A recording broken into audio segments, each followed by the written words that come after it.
Haj va umraga boruvchilar uchun yangi qaror qabul qilindi. Assalomu alaykum aziz tomoshabin, ushbu xabar boshqalarga ham yetib borishligi uchun video ostiga bir dona like bosib, kanalimizga obuna bo'lib qo'ying.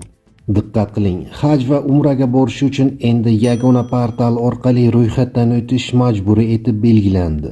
Bu haqda Vazirlar Mahkamasining 24-yanvar kuni qabul qilingan 27-sonli haj va umra tadbirlarini tashkil etish va o'tkazish faoliyati takomillashtirilishi munosabati bilan O'zbekiston Respublikasi hukumatining ayrim qarorlariga o'zgartirish va qo'shimchalar kiritish to'g'risidagi qarorda so'z boradi. Qayd etilishicha, mazkur hujjat bilan respublikada haj va umra yagona portali ishga tushirilgan. Endilikda ziyoratga borish istagida bo'lgan fuqarolar uchun ushbu portal orqali ro'yxatdan o'tish majburiy etib belgilangan. Qarorga muvofiq yangi tartib quyidagi muddatlardan boshlab kuchga kiradi. 2026-yil 1-fevraldan boshlab haj tadbiriga, 2026-yil 1-maydan boshlab umra tadbiriga borish uchun portaldan ro'yxatdan o'tish shart.